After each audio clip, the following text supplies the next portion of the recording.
A bit. Francis and Robert stuff, the road's not taken. No, sorry, the road's taken. Sorry. The title changed. The title was weird. Sondra sat in the hut. She shared with her sister, staring out the window at the moonlit sky. She had never felt so alone as she did now. Winter was approaching rapidly, and everyone was making preparations for it. There was also a party being planned for a couple of nights after the solstice. It was an event known as Christmas. Other than its name, Sondra knew very little about it. She knew it was a joyous time, marked by decorating a tree and giving gifts. But there were certainly other things involved. Like, again, I had to ask, when we're on another planet in another world, and, you know, the big guy isn't born here, unless I think about it, how do we have Christmas in... Oh, no. Stay down. No. We are not going to get into the Mobius' Earth theory. Down! Ugh. I hate that canon. Yes, I know it's everywhere. I know it's popped up multiple times, but I still hate it! A tear fell from her eye. It was times like this that she regretted her origins. She always felt cheated that she never had a real childhood. She had been created from the stuff of the void, not born, but created. She had no real family, no real heritage. Everything that made her up was either made up or given to her. She knew she was different from everyone else, and they knew it too. Her head lowered on her arms, crossed as they were honest still. Most of the animals in Knothole had been nice to her, but it always seemed like a forced niceness, especially after she revealed her true origins. Now it seems some people has gone so far as to hate her, but there were always Sally, Tails, and the other true friends she had. Sondra smiled for a moment. They were the only ones who had never treated her like an outsider. Sally always considered her a member of the family, and Tails, well, he loved her, and she loved him. Sonic, Antoine, Bunny, Rudder, and Dulcie would always be her friends. She would do anything for them, and they for her. "What's bothering you, Suga?" a voice asked near her head. Sondra looked up and saw Bunny standing by the window. "Oh, nothing," she lied, wiping her eyes. Bunny smiled. "I know that look," she said. "Hell, I've worn it enough." "Only what might that be?" Bunny wrapped her coat around her a little tighter. "You got that look like you feel you're alone in the world." Sondra shook her head. "Is it that obvious?" she asked. "Not really. I gotta say it, I've had that look before. Anything you want to talk about?" Sondra sighed. "Bunny, I know you don't take this question the wrong way, but I need to know. Before you got your wish, did you ever feel like you didn't quite belong here?" Bunny nodded. "Oh, definitely. For almost 8 years I felt like a freak and an outsider. I always feel out there when you're different." "That's not what I mean. Lately I've been getting looks from some of the animals here." Bunny's face became serious. "What kind of looks?" "Fear, hatred, loathing. That's just what I can recognize. I mean, everyone knows about me. And knows that I have no real past. Hell, I don't even have a birthday." Bunny frowned. "Does Sally know you've been feeling all this?" "No, I don't want her to worry." "Well, Sugar, I guess I could give you some advice. Your story and powers are hard to understand. There are always going to be some idiots who fear what they don't understand. And some of those that make fear to hatred, but don't let it bother you. I know it's hard, but you got animals who love and care for you. Come to us for support. We'll always be here." You know, I remember how Nostalgia Craig made a joke about the people fear what they don't understand cliche and say, "Oh, it's a big cliche and a lot of people use it." Well, you know the problem with doing cliches like that and saying it's a cliche and trying to say it's a bad thing? The problem is, it still happens in real life, and it still happens. It's not a cliche and not a bad moral if people don't learn from it.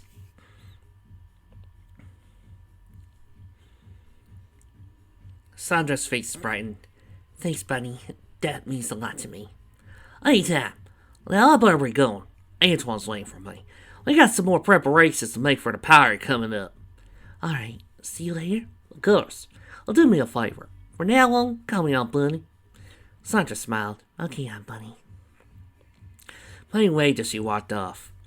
An idea was forming in her mind. One that could solve some of Sondra's problems. But she needed everyone's help to get it done. A week passed. Sondra had nearly forgotten about the talk she had with Bunny. She had been told that the party was tomorrow night. It seemed a bit odd, considering that tonight was Christmas Eve. But then, it was probably another nuance that she failed to pick up on. But something seemed a bit off. They'd been trying to get her involved in the preparations up until about a week ago, then suddenly stopped. She didn't really consider it odd. Besides, she was intensely practicing to recover her powers. She could create any kind of crystal she chose, but it was a tremendous strain on her. Before, she drew on the power of the void. Now it had to come from within. She was getting stronger, but it would be a while before she was near what she had been. Sondra checked the clock. It read 9:30. She shook her head wearily. She spent the entire day practicing with her powers. It was still fairly early, but she needed the rest. Tomorrow there would be a celebration. She wanted to make sure she was up to it. She lay down in her bed, not even changing into her night clothes. She was almost instantly asleep. Sondra was suddenly awakened by the feeling someone had entered her hut. She peered through half-closed eyelids and saw a shadowy figure moving silently toward her. In the pre-dawn light, she could tell it was not Sally. That meant this animal did not belong here. She glanced over Sally's bed and saw it was empty. Her pulse pounded in her ears and her breath came more quickly. The figure moved until it stood beside her bed, reached out a hand, grabbing for her. She grabbed the animal's wrist and sat up, twisting it painfully. The animal yelled in surprise and pain, then lifted her off the bed with a familiar swishing sound. "Let go, Sondra!" Tails yelled. Sondra let go, falling back onto bed. "Miles? You know better than to sneak up on me like while I'm sleeping." "I forgot," he said, rubbing his arm. "What are you doing here so early anyway?" she asked, stretching. "I came to get you for the party," he said, landing beside the bed. "I thought the party was tonight," Sondra said, confused. Tails shook his head. "Nope, it's now. You coming or what?" Sondra looked down at her disheveled appearance. "Can I get showered and changed?" she asked. "You look fine to me," Tails answered, smiling. "But then again, you always do." Sondra got out of bed and pushed Tails out of the hut. "Come and get me in 15 minutes, she said, closing the door. Exactly 15 minutes later, she stepped out of the hut into the chill air. A heavy snow had fallen the night before and covered everything in a layer of white. The sky was still cloudy, and it looked more like snow cake at any minute. Sondra pulled her coat more tightly around her. "Miles?" she called, looking around. "I'm here," he said above her. "Come on, everyone's waiting." "They don't have to wait on my account," she said. Tails looked like he was going to say something, but kept his mouth shut. He had a very mischievous look on his face. Sondra knew that he meant he was up to something, but had no idea what. Tails started off, and Sondra followed close behind. "So where is the party anyway?" she asked as they walked. "The war room," Tails answered. "It's the only indoor place big enough." "Makes sense," she agreed. They continued in silence until they came inside of the war room. Sondra suddenly stopped. All the windows were closed and the door shut and locked. "What's going on here?" Sondra demanded of Tails, but he was gone. A cloth suddenly covered her eyes. Sondra struggled to get it off. "No, you don't, Sondra," Tails said, tying it securely. "Sally said she wanted you blindfolded." "What? Just humor us, all right?" "Ugh," Sondra grumbled. Tails took her hand and led the way into the hut. He positioned her in a specific spot on the floor and backed away. All around, she could hear the animals mumbling and chuckling. Sondra began to get apprehensive about this, fearing this was not what she thought it was. "Okay, Sondra, you can remove the blindfold now," Tails called. Sondra snatched the cloth off her face. "Surprise!" everyone there yelled as they opened their eyes. "Merry Christmas and Happy Birthday, Sondra!" "How did you get everything ready so quick?" "We asked Pinkie Pie." Sondra just stood there, stunned. "Say what?" Sally walked up to her sister and hugged her. "Bunny told us how you were feeling," she explained. "We decided that you should have a birthday to try and help you feel better." The only problem was choosing a date. That's where I came in, Sonic said, hugging them both. See, I realized we were already making plans for this party, so why not do both at once? Now, Sonic, that's not what you told us, Sally joked. Sonic sent Sally a glance, but Sally kept an innocent look. Okay, the real reason is I thought you were special enough to have a really special day as your birthday. I couldn't think of a more special date than today. Tears filled Sondra's eyes. I don't know what to say. Don't say anything yet, Tails said, smiling. After all, you haven't opened your presents yet. But I don't have anything for you, Sondra protested. You've already given us more than enough, Sally said. I have a sister, Tails has a girlfriend, and the rest of us have another princess.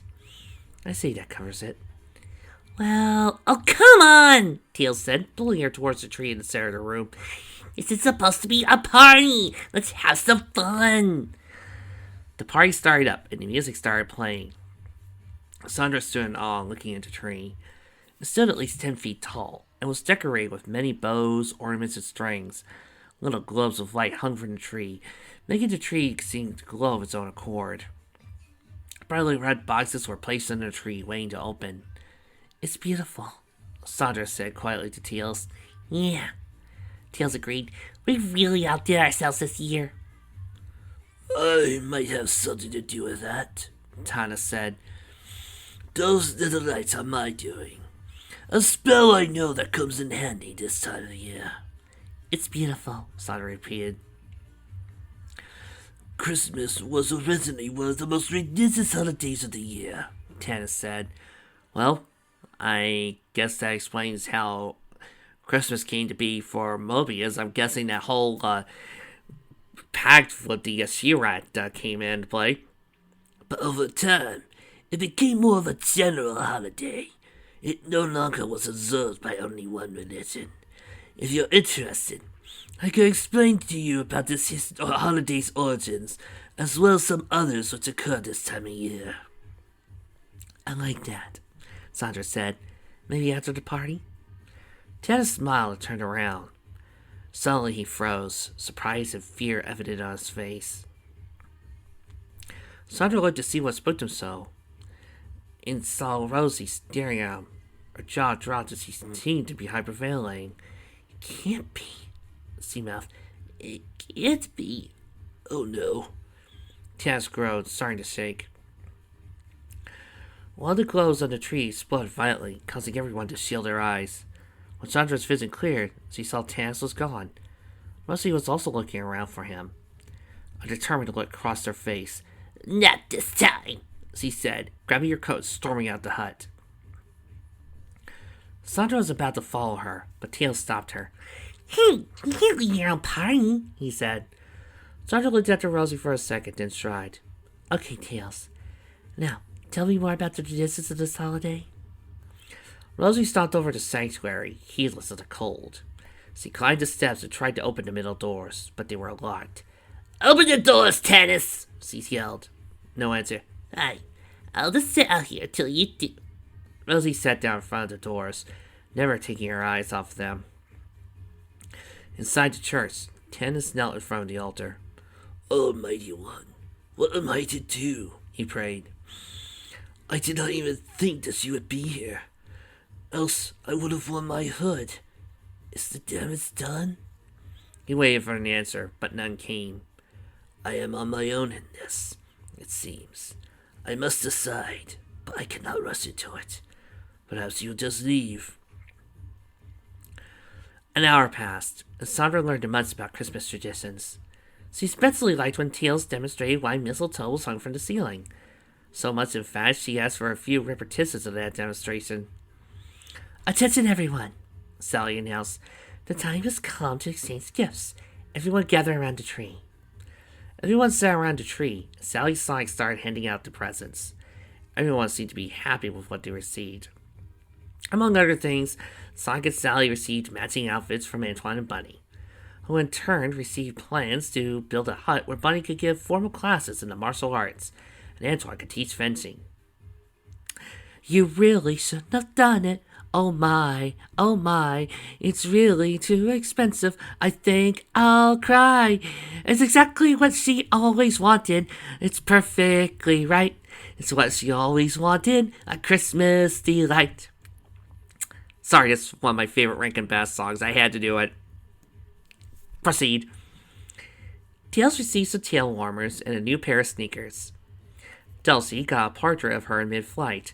Rotor got an organizer to help in cleaning his closet, if he ever got around to it. Gee, I wish somebody invented tail warmers for us ponies. And Uncle Chuck, who dropped by, got a plate full of Sonic's best chili dogs, even though Sonic swore there were less than he'd been before. Sondra waited for her presents, her anticipation growing. When then everyone else opened their presents, Sally to her. Now it's time for the birthday girl. Open my face! Tails exclaimed, pushing a small box into Sondra's hands. Sondra tore the wrapping and opened the box. Inside was a small book with the title Poems. I wrote all these especially for you, he said shyly. I hope you like them. Well, you little romantic, she said. Later, I'll have you read them to me. Tails blushed. Please do be opening as next, Antoine said as Bunny handed her a large box. Sondra opened it and took out a portrait. It was of her, garbed in a royal dress the same shade of brown she was now wearing, with a tiara. It bore the symbol of her ring in the center. I hope we got it right, Bunny said. What do you mean, got it right? Sondra asked as Sally handed her a long box. You'll see. Sally answered. Sondra opened the box and saw the very same dress and tiara she was wearing in the portrait. Sally smiled. Rosie helped me sew the dress, and we used the outfit to wear my coronation as the guide. We figured if you are to be a princess, you should look the part, Antoine explained. This is more than I could have hoped for, Sondra said, wiping away a tear. We ain't done yet, Sonic said, handing her a box. This one's from me. Sondra opened it and saw a golden bracelet inside. But when she touched it, she felt a surge of power from it. You got it, Sonic said, seeing Sondra's look. I asked Uncle Chuck if there was a way I could change the size of power rings to concentrate the power. That bracelet should have enough power to last to Christmas. Wait a minute. Didn't that deplete the power stone? Nah. The generator collects energy given off by the stone. When it has enough, it forms a power ring. I just got Uncle Chuck to get to store enough for the bracelet. Besides, when I showed Uncle Chuck the stone and told him I'd give half to Griff, he said it hasn't gotten any smaller since he found it. And speaking of me, Uncle Chuck said, stepping forward with Rotor. Rotor and I put our heads together on this one.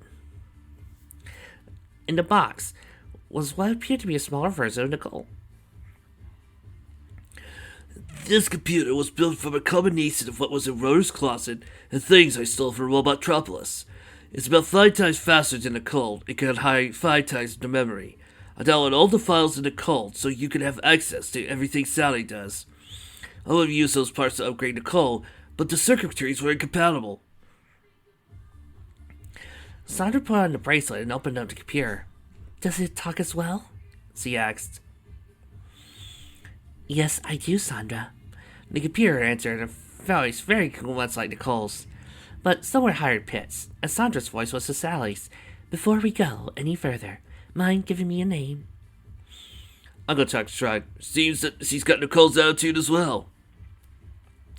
No, mine's worse, the computer answered. I've never known anything else. Sondra smiled. I think we'll get along just fine, Nadia, she said. Why am I imagining in my head that Nadia's hollow form is a younger HoloLynx that looks like Nicole, but has a few stripes of red in Nicole's hair, and she's a little shorter, has got a tank top and a pair of black shorts and an earring on her left ear.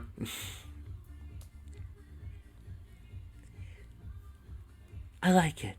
Very well, Sondra. Nadia it is. Here's something for me, Dulcie said shyly, handing Sondra a little box. It's not much, but I hope you like it. Sondra opened the box and took out a small stone. As Sondra touched it, she could feel it heating up. I found it near a volcano one day, Dulcie said.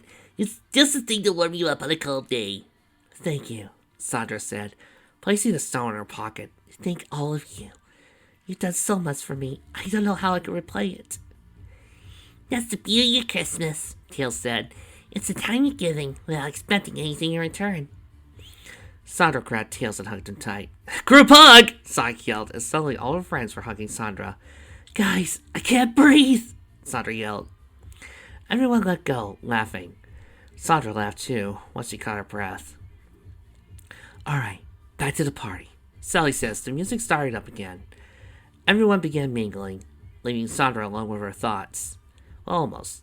Tails stayed behind to be with her. I got so much stuff, Sondra said. This is better than I could have dreamed. We all love you, Sondra, Tails said. And I love you most of all. I love you too, Tails. She looked around. I think Sonic's calling you, she said, pointing. I'll be right back. He promised, walking off. Sondra opened up Nadia. So, what exactly are your capabilities? She asked. Well, without getting too technical, I should be able to do most of what you ask of me, Nadia answered. Sondra thought back to a talk she had with Sally. Nadia, so all files that are restricted by an access code. Hold on a sec. Nadia beeped a few times. On-screen display or holographic? Holographic, please. A list of file names appeared in the air in front of her. Hey, sis, Sally said, sitting down next to Sondra. What are you up to? Remember that talk we had about all those access-restricted files? Yeah, what about them? Ever tried accessing them with Donovan's access code? Sally shook her head. Not quite sure what you mean. Nadia, try accessing these files with access code Omega 439er. Display separate lists of accessible and inaccessible. Processing now, Nadia answered. This'll take a while. Sally stifled a laugh. I was so upset about there being an access code I didn't have that I totally forgot Donovan had basically given me the code. But how did you know about it? Sondra went, oops! Well, anyway, does he think this is a great party? She asked lamely. You were outside the sanctuary that day, weren't you? You spied on me. I wasn't spying on you, Sondra said defensively. I was following you to make sure you weren't attacked on your way to sanctuary, or your way back. That's not covered in the covenant. Sally considered that. Can't argue there, she admitted. All right, but next time tell me about your concerns. You could have put us all in danger. Promise this, Sondra said. Analysis complete, Sondra, Nadia said. About 75% of files could be accessed. The rest require a different code. I wonder how we can get into those, Sondra asked. Well, Nicole has a password algorithm. Maybe I could apply it to these files, Sally suggested. Maybe I should. Knowing Donovan, those files may be falsified against unwanted access. Too many wrong codes might destroy the files.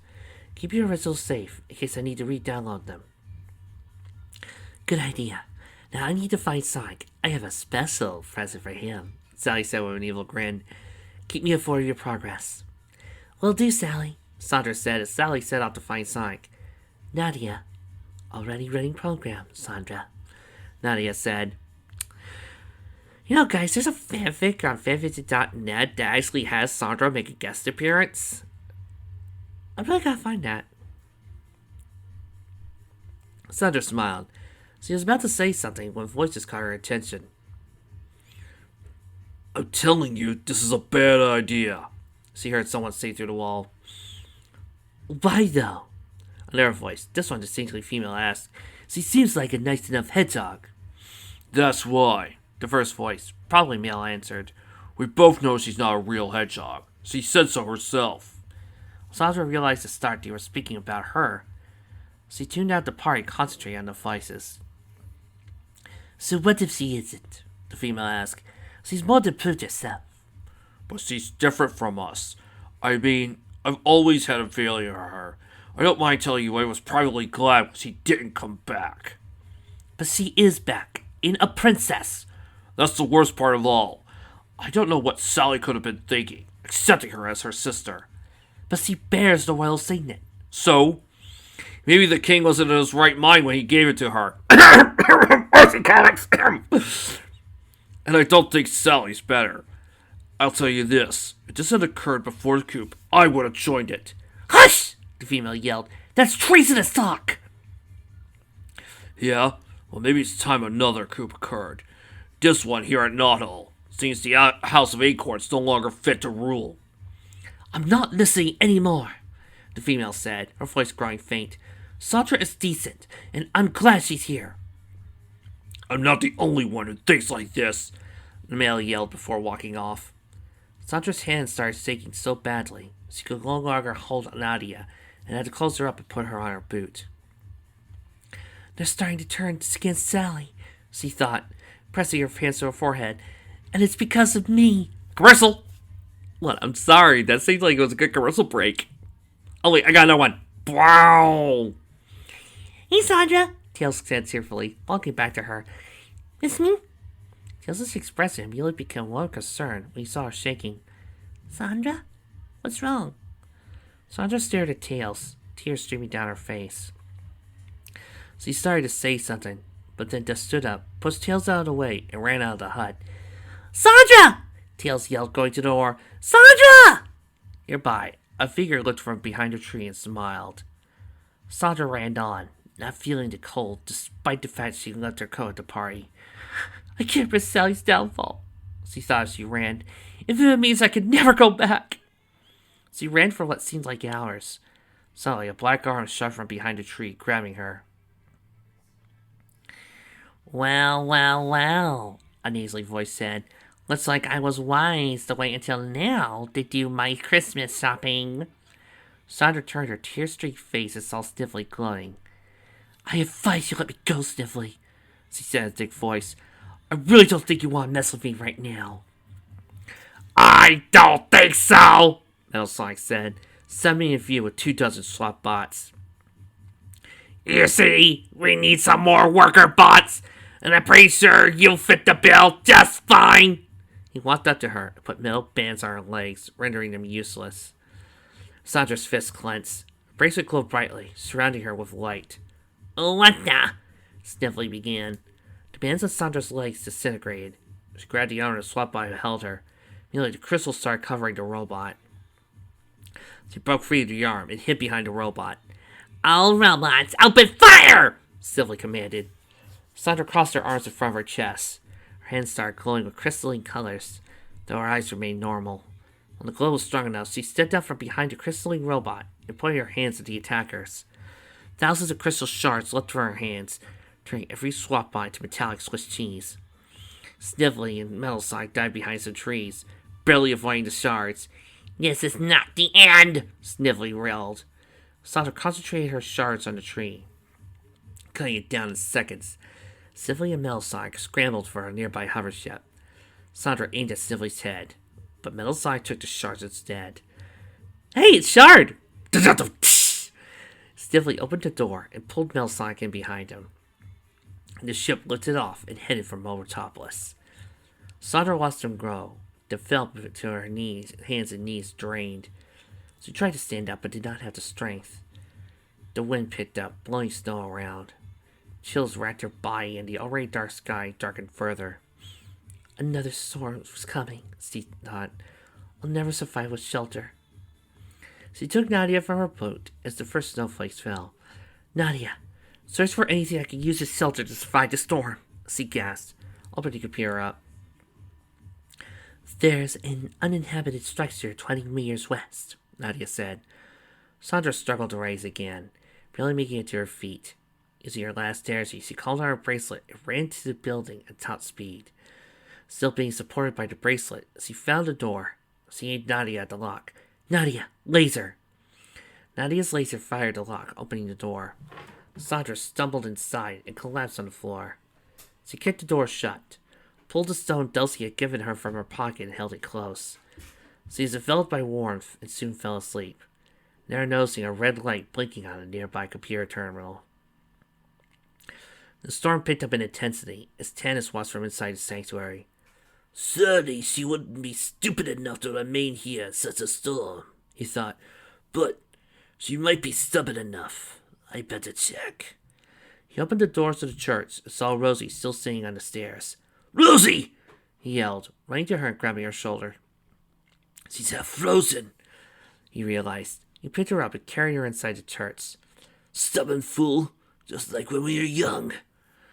He laid her unconscious form onto the church, in front of the altar. He grabbed her chill hands and started chanting, sending his own warmth into her body. I have to go slow, he thought, calming himself. I could really do some damage if I warm her too quickly. Sondra came to with a start. She found herself lying on the mattress of a floor of a strange building. The room she was in was small and unfamiliar. How did I get here? She wondered. Last thing I remember was coming inside the building and collapsing on the... Oh, sorry, wrong scene. This is what happens when you don't put in scene dividers. Sondra came to a start. She found herself lying on a mattress on the strange floor of a building. The room she was in was small and unfamiliar. How did I get here? She wondered. Last thing I remember was coming inside the building and collapsing on the floor. She stood up stretching. She noticed the black sweatsuit had been laid out next to the mattress. She considered changing into them, but noticed her clothes had dried thanks to the stone she got from Dulcie. She placed the stone in her pocket. Well, I'm glad for this present, she thought, then felt a pang of remorse. Sondra shook it off. She reached for Nadia and found her missing. Panic gripped her. She searched for the little room, turning everything upside down in efforts to find Nadia, but the computer was nowhere to be seen. Sounds from the adjacent room caught her ear. She crept down to the floor and saw Nadia sitting on the table, blinking angrily. At a nearby console, someone sat was back to her, typing away. I am glad to see you're awake, princess, he said in a very familiar voice. Sondra let out a breath, as she hadn't realized he had been holding. Oh, it's you, Donovan, she said almost gladly. I'm sorry I intruded. Donovan waited off. I was wondering if you could answer a question for me. Do you know why Knothole is acting so unfriendly? I tried to use her, as I have before, but she just sits there blinking at me. Sondra smiled involuntarily. You're only partially right, she said, walking up to the computer. Nadia, what's your status? She asked, picking her up. Nadia? Donovan asked, turning around facing Sondra. All systems A-OK, Sondra, Nadia replied, even though Squirrel Boy over there did try to gain access to me, using the authorization code you told me to check against those files. What? Donovan yelled, standing up. Oh yeah, I've forgotten.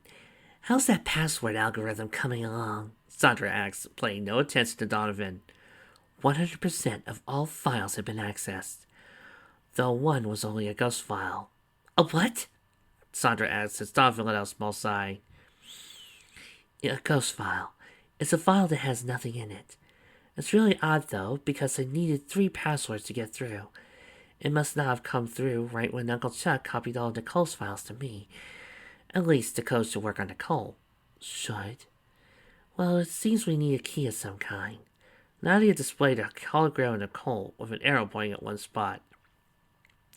Seems the key and the code must be entered simultaneously for it to work. I examined the security protocols on the file, and I believe I know how to get around it. That'll be quite enough, Donovan said from beside Sondra. In a flash, he drew his sword and placed its point against Sondra's throat. I suggest you tell your computer to abort that program, he suggested. Sondra looked at Donovan in surprise and fear. Nadia, do as he says. Sondra, I could do zapping with my laser, Nadia pointed out. Just do it! Very well, program aborted, Nadia said with a sigh. But understand that all work is saved for future reference. You can move your sword now, Sondra told Donovan. That computer has a definite attitude problem, Donovan commented, seizing his sword and walking back to his chair and sitting down. Sondra rubbed her neck. Mind telling me why you persuaded me so forcefully? Donovan shrugged. I might, if you answer my question first.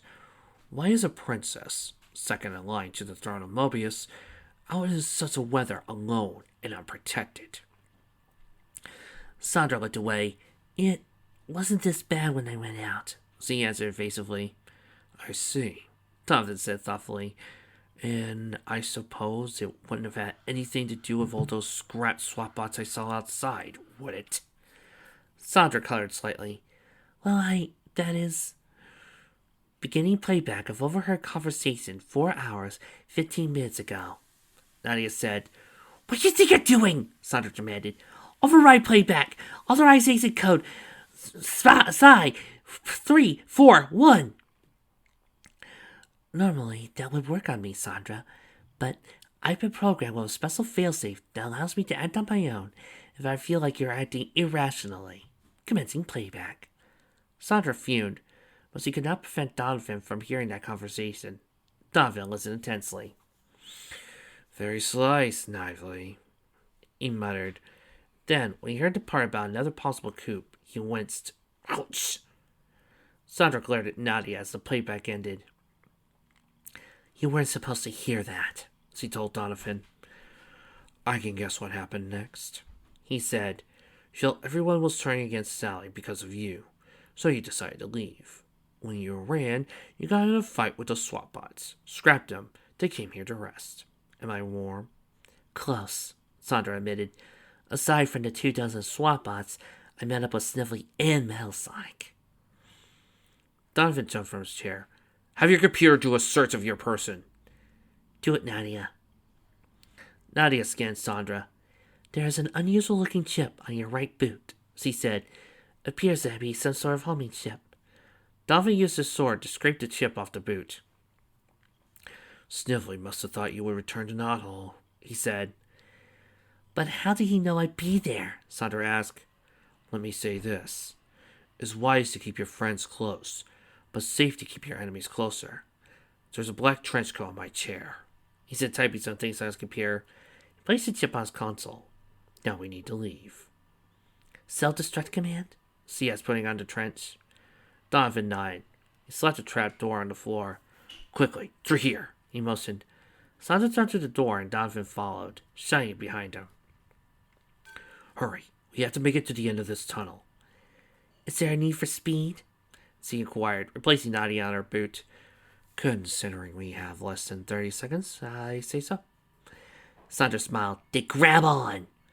Donovan grabbed onto her waist as Sondra adjusted her bracelet. This is no time for that, he yelled. Sondra held up her arm as the bracelet started to glow. It's time, she yelled as the glow surrounded her. She wrapped up her legs and ran off, leaving behind a sonic boom. Halfway across the forest, Rosie was just starting to wake. She was wrapped in a warm comforter laid on a bed. She unwrapped herself and stood up. The room she was in was sparsely furnished, in a bed and a small table. Through the open door, she saw Tanis standing in front of the altar. She walked silently to where he prayed. She stood behind him for a moment or two. I knew you wouldn't let me in, she whispered.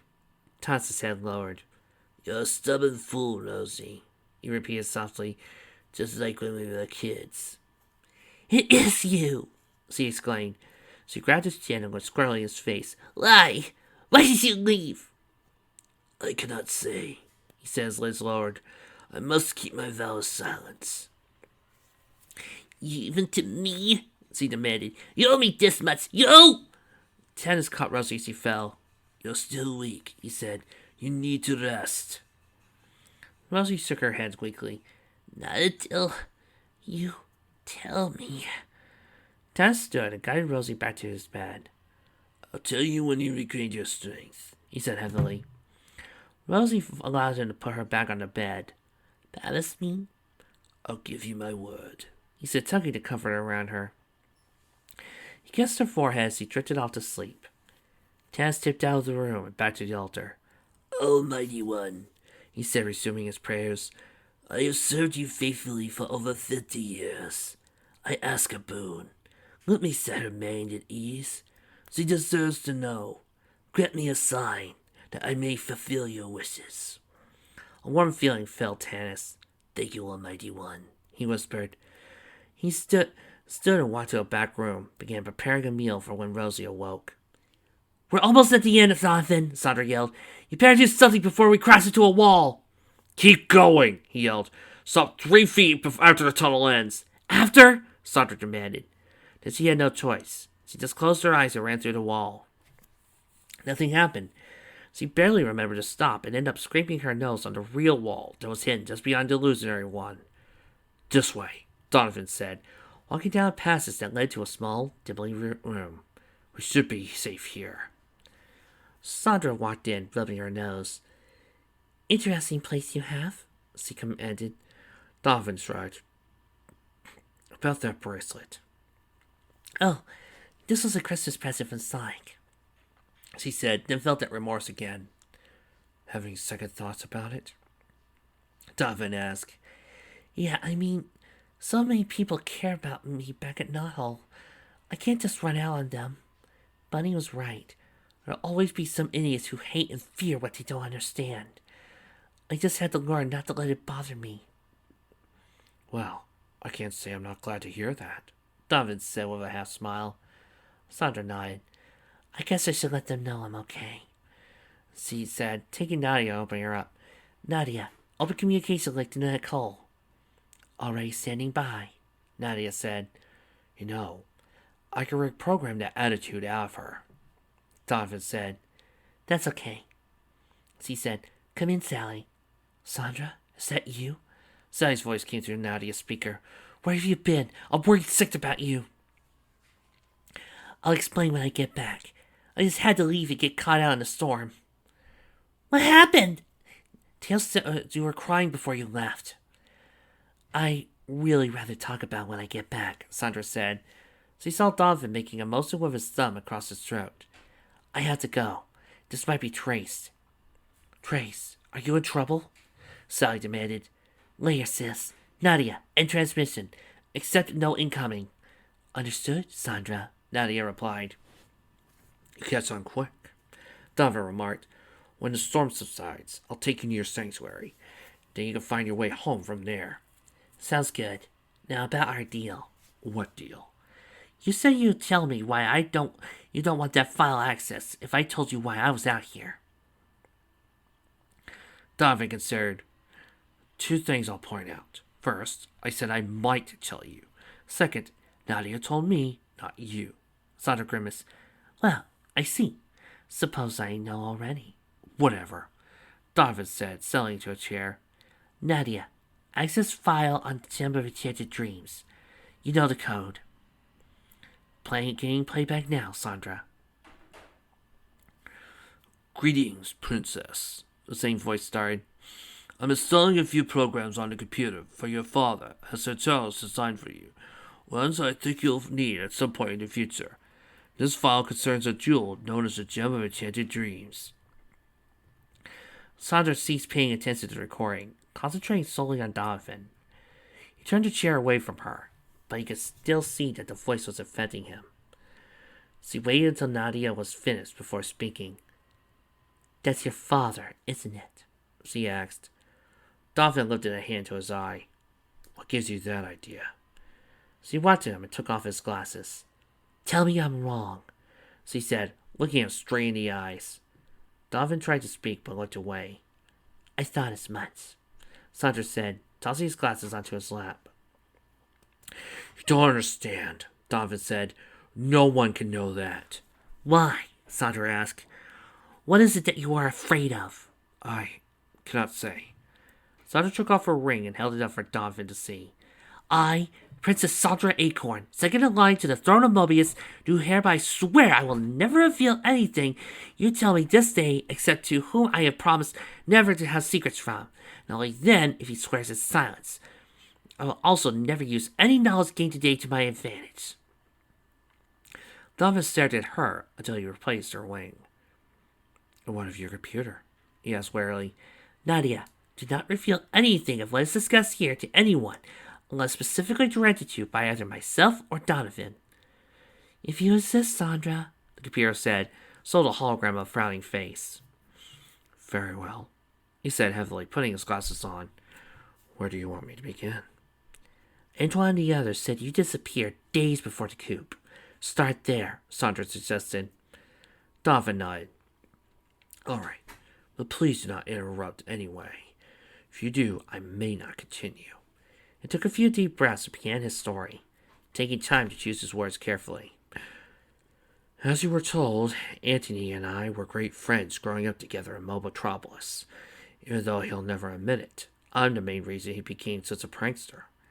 We had some great times together, and even though we got into our fair share of trouble, we would get into everything, especially what the adults never wanted us to.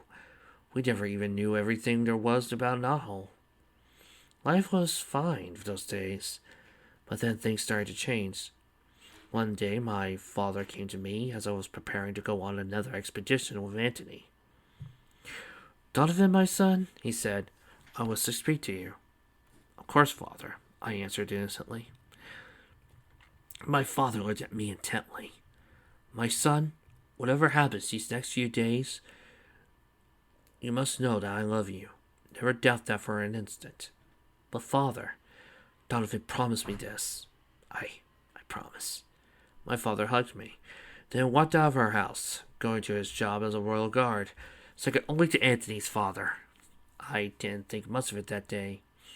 But then, I didn't realize it would be the last time I ever saw my father as he was. Later that night, my mother awoke me from my sleep. Donovan, wake up, she whispered. Huh? What? I asked, half asleep. Shh, make no sound. Hurry and get dressed. We must leave. Leave, but do as I say, she whispered forcefully. I did as she asked, and we slipped out of the house out of the city. Where are we going? I asked as we entered the great forest. And where is father? My mother could not answer. It was then that I noticed she carried a small suitcase with her. We walked quickly through the forest, daring only to use moonlight to see. My mother kept casting furtive glances over her shoulder, as if she were expecting us to be followed. After a while, we came upon sanctuary. My mother ushered me inside and quickly shut the doors. Tanis, why are you here? Are you here? She called into silence, quickly shut the doors. Tanis stumbled out of a back room, pulling on his robe as he walked. Who calls me at such a late hour? It's Nancy. Nancy? Nancy Osoya? What brings you here? He asked, walking up to us. Donovan, stay here. I have something to discuss with Tanis, she told me, sitting me down on one of the benches. She met Tanis halfway and began talking in hushed tones. I tried to listen, but was too tired and ended up falling asleep on the bench. I awoke the next morning and found myself in a bed in a room at the back of the church. I called for my mother, but Tanis answered instead. Glad you are awake, Donovan, he said. We need to talk. Sir, Tanis, what's up? It looked as if you're struggling with a hard decision. Your parents have to go away for a while, he said finally. Your mother has asked me to keep you here until they return. How long will they be gone? I asked. Tanis shrugged. I'm afraid she did not know the answer to that, but she said it might be years. Years, I exclaimed, incredulous. If you want, I will keep you here and raise you according to your mother's instructions. But if you stay, you must abide by my rules, and the rules I follow. I'm assuming you know the covenant of the Tanakh Sirat? My father did tell me about it, I admitted. Tanis nodded. If you stay here, you will be bound by the same rules of neutrality I am subjected to. Can you handle that? Would I be able to say goodbye to my friends? No. Your mother made it clear no one's to know you are staying here. Not even your best friend Antoine. I thought about it for a while. I honestly thought I wouldn't stay there long enough to be changed by his rules, so I agreed. Tanis sent me to work immediately. It was by no means an easy life. I often resisted his commands, but now I realized he was preparing me for what he knew must have been an eventuality. Years passed, and I grew versed in the arts of keeping the balance. On my 10th birthday, Tanis presented me with a book, saying only that my mother had left it for me to be read on this day. I opened the book and immediately recognized my father's handwriting. My son, it read, if you are reading this, then all I feared has come to pass. This time you knew what truly happened. In the days before your mother brought you to sanctuary, I became aware that a coup was being plotted against the Halvacorn by Julian, leader of the War Ministry. He stole the plans for a device known as the roboticizer from Sir Charles Herzog, plans to use it to take over Mobius. At once, I began work on software that would act as a de-roboticizer. As I did not know who was involved in the plot, I could trust no one at the palace. Unfortunately, I was found out. It was odd that I, a guard, began spending so much time in the science labs. Robotnik, as Julian now calls himself, sent some redesigned peace bots after me. I managed to escape, because his preparations are not yet complete. He cannot afford to come after me in a public setting. I managed to hide 3 parts of the main chip to the de-roboticizer in 3 secret places. I also programmed a cult, Princess Sally's computer, a few additional programs which I feel she will need if she escapes Robotnik's tyranny. Listed below are the access codes to these files, as well as the printed copies of all my information therein. It is of the utmost importance that these files not fall into Robotnik's hands. The file on the de-roboticizer is triple access locked. Also in the back of this book you'll find a ring. The ring must be placed on Nicole's access port before the code can be entered. I also programmed in your own access code to allow you to have access of all Nicole's systems should the need arise. However, if Nicole does not receive some sort of transmission from you at least once every 6 months starting on your 11th birthday, all files will immediately become open to Princess Sally. The frequency for contacting her is below. Do not let her gain access to the files until she is ready to understand and use them. My time is growing short. I have tried to persuade your mother to stay with you in Tanis, but she refuses to leave by my side. I fear this puts her life in danger, for Robotnik thinks I pose too great of a risk to simply be roboticized. Pray for me, and pray for our world. Love always, your father, Deonti Osoya. I must have spent an hour reading and rereading his words. Finally, when my vision was so blurred by tears, I dropped the book and grabbed hold of Tanis, hugging him fiercely. Tanis comforted me as best as he could. When my grief had wrung the last tears of me, I let go. My parents are dead, I said dully. I know, he said gently. Your mother told me that night she brought you here. She returned to Mobotropolis to wait with your father for the inevitable. One of the others, Antony, Silly, Quills, Bonnie, Boomer, all turned to robots? Tanis shook his head. No, they and a few others managed to escape to a place called Knothole, though I cannot take sides in the conflict, bound as I am by the convent. I have kept abreast of things while they had happened. Robotnik has indeed taken control of most of Mobius. There are certain freedom fire groups scattered throughout the planet to resist his rule, but none have had much effort. Robotnik must pay for what he has done, I yelled. Tanis sighed. I was afraid it might come to this someday. 3 paths lie before you. You can either join with a freedom fire group, try to defy Robotnik on your own, or stay here and become a holy one. I cannot remain neutral while he lives. I must avenge my parents' deaths. Though you can no longer live here. This is a place dedicated to peace. If you're truly set on this path, then you must find your place elsewhere. I couldn't believe my ears. First I lose my parents, then my new home, all in the same day. You can return here whenever you wish, and stay as long as you need. But when you're here, all your anger and thoughts of vengeance cannot pass through those doors. And until this conflict is settled, I can neither support or oppose you. We can remain friends at least. Of course, and as your friend, I could suggest someone who might be willing to train you, if you decide to strike out on your own. His name is Fyodor Depardieu.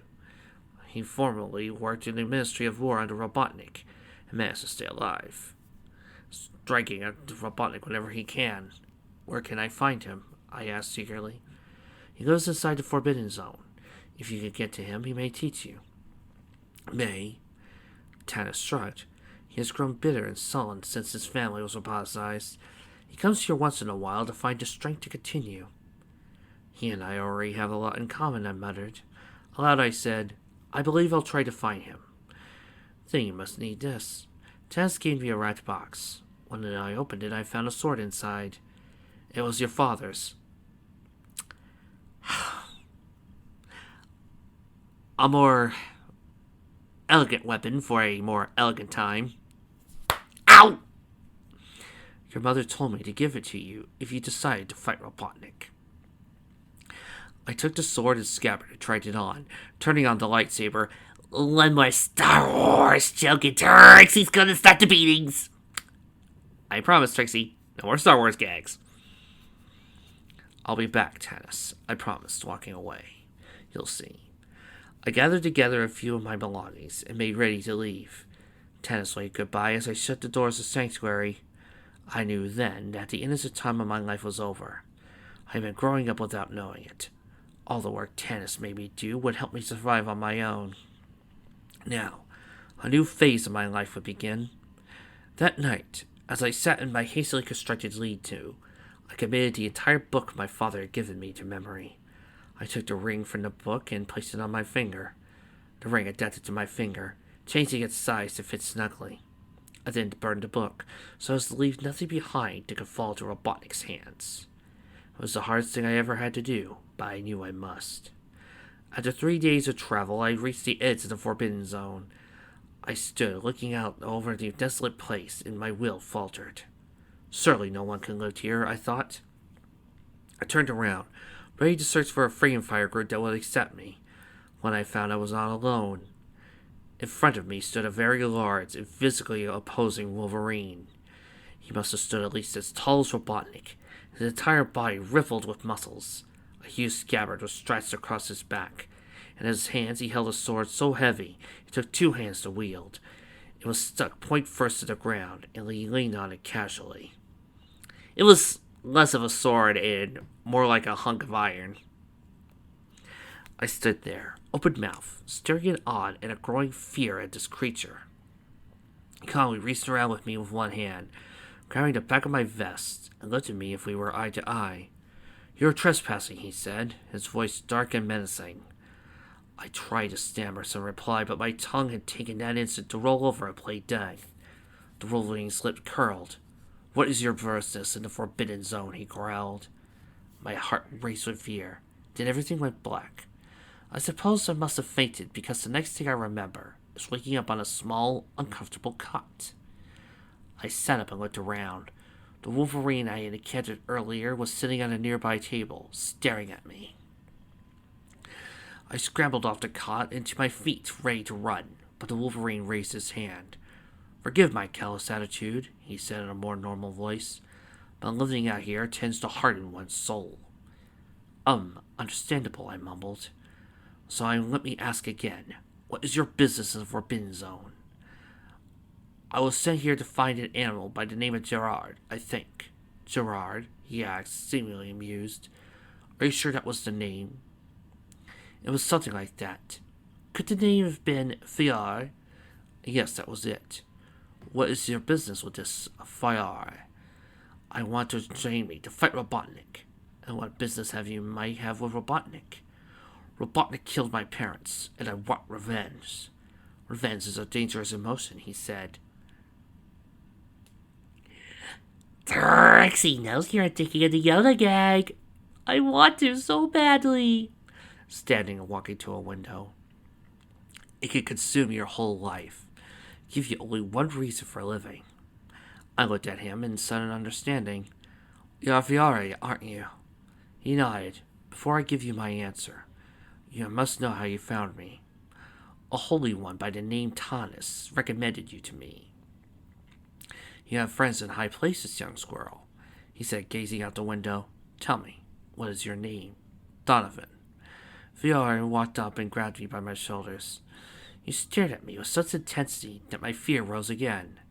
"Yes, you are Deontay's son," he said, finally realizing me. "A great man, your father. I am sorry to hear of his demise." "Will you train me?" I asked eagerly. "Perhaps, but I must know if you can survive it. Did your father ever tell you of the gem of enchanted dreams?" "It was in a book he left me." "Where is this book now?" "Burned," I answered, trembling. Fiora nodded thoughtfully. It seems you already learned that you must do things that cause you pain. That is good. I want you to find this gem and make a wish on it. Can I wish for my parents back? I asked hopefully. No, you cannot, Fiora asked, shaking his head. The gem can do much, but it cannot return life to that which is already dead. I will train you not only to get the gem, but also if you make the correct wish. I will neither train a weakling nor a fool. Where is this gem? It will appear in 2 days' time. You can stay with me until then. I will take you there myself. After you make your wish, I will suggest you leave quickly. Wherever the gem is located will start to crumble. Did you make a wish? I asked. I did. 6 years ago, I found this gem. It was to know the date of my death. I thought if I knew how much time remained to me, I could use it to live more fully. Also, I'd be assured of living through any situation that did not occur on that date. 6 years. But my father wrote that it appeared once every 5. It does, on average. In actuality, it appears every 3 to 7 years. But enough talk. I will show you where you can sleep until the time comes. I was blindfolded and led to a room where I spent the next 2 days in isolation. I spent most of that time deciding on what I wish I would make. What would be the one wish that would allow me the best chance of defeating Robotnik? I asked myself over and over. I considered wishing for Robotnik's demise, but I knew how carefully I worded it, the gem would probably find a way to take most of Republitropolis with him. No, it had to affect me and me alone. I thought back to Fowler's wish. It must be some comfort to know when you die, I thought. As he said, he's sure to survive anything that does not occur on that day. Something clicked on the back of my mind. I looked at the idea of every angle, checking for any flaw which would give the gem any leverage against me. Finally satisfied, I relaxed. I had my wish. When the time came, Fiora placed a chip on me. I will use this to teleport you to the place, he said. All I can tell you is you will face 3 challenges, then answer a riddle before you get your wish. Are you ready? As ready as I'll ever be, I said with a false bravado. He took a remote from the table and pushed a button. I was enveloped by a white light and suddenly transported to the Windstep Plateau and an unknown mountain range. Once the dizziness passed, I saw a trail leading up a nearby peak. Gathering all my courage, I set out upon my path. Without boring you with the details of my tests, I'll just say I make it to the gem opposed to this riddle. What is at the beginning of eternity, the end of time, the beginning of every end, and the end of every place? E. Needless to say, I answered the letter E. As the gem told me I was correct, Fiora stepped into view. Now, young Donovan, make your wish, he said. I smiled. I wish to be able to get into or out of any situation I wish to be in, whether consciously or unconsciously, knowing or unknowing, without any permanent harm or death befalling me. Wish granted. The gem spoke as the mountain started to crumble. Fiora pushed the button on his remote, and we were teleported back to the room he had given me. Well, will you train me? I asked him. You made a very thought out, a very smart wish, he said brazenly. But he left one loophole open. My face fell. And that is, if you ever knowingly put yourself in a dangerous situation without thought of your own well-being, your wish will not be effective. When would I ever do that? A non-lethal fight, perhaps. Or maybe when you risk your own life to save another's. That is true, I admitted grudgingly. Does this mean you will not train me? I didn't say that. I just wanted you to realize what direction your physical training will take, he said, smiling. Thank you, I said, shaking his hand. But what did you mean, physical training? For an answer, Fiora opened the door out of my room. I saw a vast array of scientific equipment, one of the largest computers I've ever seen. Must have been stealing from the Dark Legion. Yeah, I found this guy in this group. There was this cute kid, girl named Julie Sue. Where does this all come from, I asked. And there was this guy named Fantavious. This was originally designed to be an outpost for exploring the Forbidden Zone, he explained.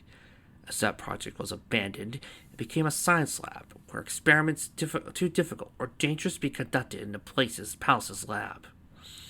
There are many other such labs around the area, but none as sophisticated as this. But I thought you were in the Ministry of War. I was, he agreed.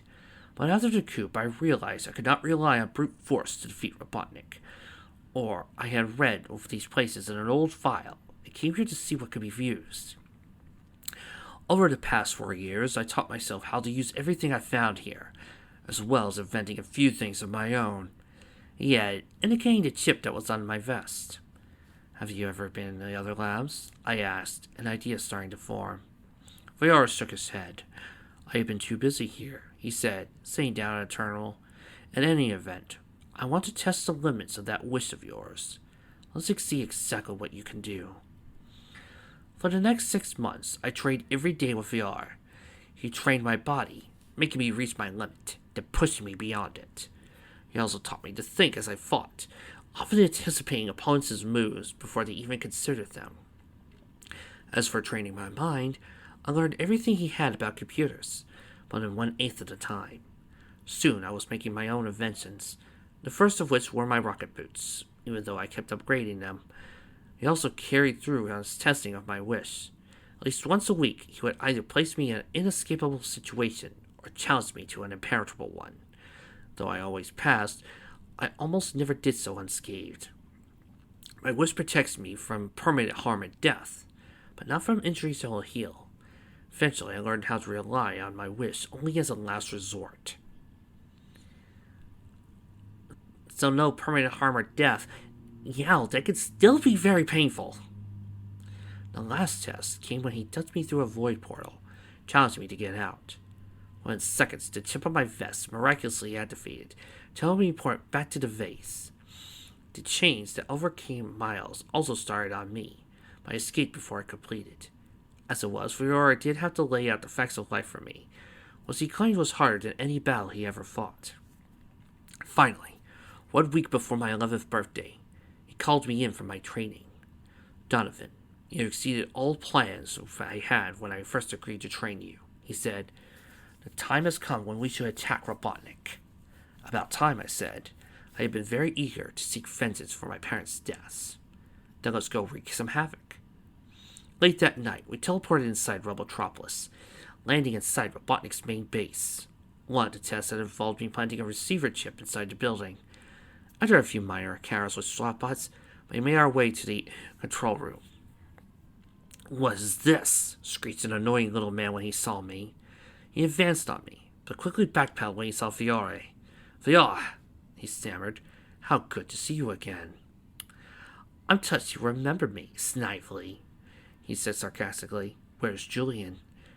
Dr. Robotnik is sleeping, he said, voice thin and tight with fear. Thanks for the information. Viora struck him with the hilt of his sword, knocking him out immediately. I'll cause some havoc in here, he said. You go find Robotnik and deal with him, but be careful. I was already out the door when he gave that warning. Based on my explorations the last time I was here, I knew where Robotnik's private chambers were. I reached his room safely, then crept inside. Even in his sleep, Robotnik looked evil. He was fatter than I remembered, and his robotic arms sent shivers up my spine. His face was scowling, as if not even sleep brought him rest from his evil thoughts. I drew my father's sword and placed it against his throat. So he's the man with the evil eyes. What? I wanted to reference Legend of Zelda at least once. At the touch of the blade, Robotnik awoke. What is going on here? He asked angrily, starting to sit up. I wouldn't do that, I said, pressing the edge of the sword down against his skin. Robotnik fixed me with a gaze full of hatred and anger, but none of the fear I wanted to see. Who dares, he began, but stopped at the blade that began to draw blood. You remember me? After all, you killed my father, I yelled. It's time now for Wheel of Me Joke! Let's see, we got a choice between Bison and Dr. Bright. Bison, Bright. My dear Donovan, the day I killed your father was the worst day of your life, but for me, it was only Tuesday. The other joke, of course, was, do you know how little that narrows? Robotnik regarded me with curiosity. Why, it's young Donovan. My, this is a surprise. But unfortunately, the surprise is on you. At that moment, a SWAT bot grabbed me from behind and lifted me up. Robotnik stopped, rubbing his throat. Take him to the roboticizer, Robotnik snarled. I want to deal with him personally. I struggled to escape, but was knocked out with a single blow to the back of my head. When I awoke, I found myself surrounded by a tube of glass. This is an improvement I have recently made to the roboticizer, he said proudly. To think, I would never have thought of it if it weren't for the fact that young rabbit escaped halfway through her treatment with the help of that French coyote. Score one for you, Anthony, I thought, pounding on the glass. Oh, don't bother to escape. Nothing could break that glass. He punched a button on the console. A purple light enveloped me, but before I changed, it stopped. What happened? Robotnik demanded of the nearby SWAT bot. Power fluctuation, sir, the robot droned. Problem has been solved. Now where was I? Robotnik asked rhetorically. Oh yes, dealing with you, Donovan. He pushed the button again. This time sparks flew out of the machine. Now what? Robotnik yelled. Short circuit, sir, the robot droned. Power can be restored in an hour. Then, I guess I'll have to deal with you the other way, Robotnik said, raising the glass. Grabbed the back of my head and put his robotic arm next to my temple. Still not sure what he intended to do, but his arm malfunctioned. Arr! He yelled, grabbing his arm in pain. I tried to run, but he grabbed me again. This is entirely too convenient to be a coincidence, Robotnik muttered. Just then, VR broke through the door. Julian, he screamed, swinging his sword at Robotnik's neck. Robotnik ducked, releasing me. I dived for my sword, was Robotnik had left on a console. As VR sliced two SWAT bots in half with his return swing. Robotnik tried to call for more backup, but I smashed the intercom. Now, Robotnik, you're pay for killing my parents, I yelled, raising the sword high above my head. Wait, Robotnik screamed. Your parents are not dead. What? I asked, lowering the sword slightly. Robotnik scrambled to his feet. I knew you would someday attempt to avenge your parents, he said, punching something on his keyboard. So I roboticized them. An image appeared on the screen, one that was burned into my mind. I saw my parents, as robots, tied to chairs in a small room. Mother, father, I whispered. Why are you showing me this? They are implanted with bombs, he said, picking up a remote control. If I push this button, they explode. I could feel my eyes changing color as I stared at Robotnik. If you push that button, you won't live long enough to take your finger off it. Robotnik smirked. If I wanted, I could force you to be roboticized to save your parents. But you'd explode them as soon as he was roboticized, wouldn't you? Fury asked. Of course I would. But I see that he's somehow charmed. For some reason he cannot be harmed, so I can't do anything about you. But you can't do anything about me. It seems we're at an impasse. So it would seem, I answered. I like to think of myself as a fellow open to compromise. So let me offer this. As long as you don't oppose me, I won't blow your parents up. I shook my head. So what am I supposed to do? Let you take over Mobius? In a manner of speaking, yes. You forget one thing. I have access to all my father's work, and if I don't let a certain someone know I'm alive, all that work becomes public knowledge. Robotnik's eyebrows came together. So you have something over my head. What is your terms? Simply this. I will do nothing to upset the balance of power, in exchange for my parents remaining alive. However, if that balance shifts in any way, either toward you or more against you, I will either return to it as it was, if called upon. I accept your terms, but how will I contact you if I need you? I'll get back in contact with you on the how. Wait a minute, Fury interjected. One thing doesn't make sense. If you did that to his parents, Why not to the relatives of all the freedom fighters who have bothered you? That would assure your victory. Very true, Fiora. See, I've trained you well. But unfortunately, explosives sometimes react very badly with roboticized animals. My third attempt to install a bomb only netted me some spare parts. You are sick, Robotnik. Perhaps, but I do love it so, he said, laughing. I just realized something that I don't know if the creators of SATAM probably thought, but have you guys ever noticed that Robotnik acts as this corrupting force of technology and power? So is what happens when you put too much of it into one thing. But Sonic represents more of a balance of chaos, and the Freedom Fighters accept a more balance of things, like using technology sparingly and in conjunction with the magic, rather than trying to take it over, trying to make a balance between science and magic. Just saying. There'll be another day, he said. He took his remote, and we teleported back to base. Since that day, I have made it my job to find the other bases, restore them, establish surveillance of Robotropolis and every other major freedom fire group on Mobius. Donovan concluded. Donovan, if I may. What? You are a very bad liar. I mean, you didn't change your voice, you didn't do any inflections, you didn't do any spaces.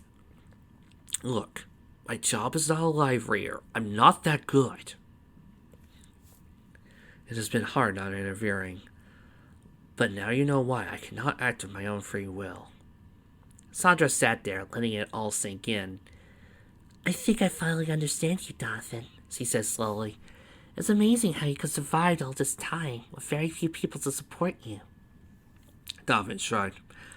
I had to become like this, or I wouldn't survive. Sondra nodded. But tell me, what happened to Fiora? Donovan bowed his head. I'm afraid he's no longer with us. Sondra grew sad. I'm sorry. Was it on the day he was told? Yes, in fact. Those were the last words from his mouth. One other thing. Do you still carry your father's sword?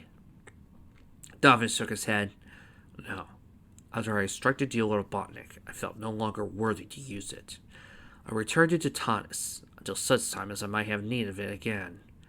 Sondra stood up and stretched her legs. Don't worry, I won't let anyone else know of this. Except for Tails, of course. Only if he swears to keep it secret. Do you think the storm has subsided?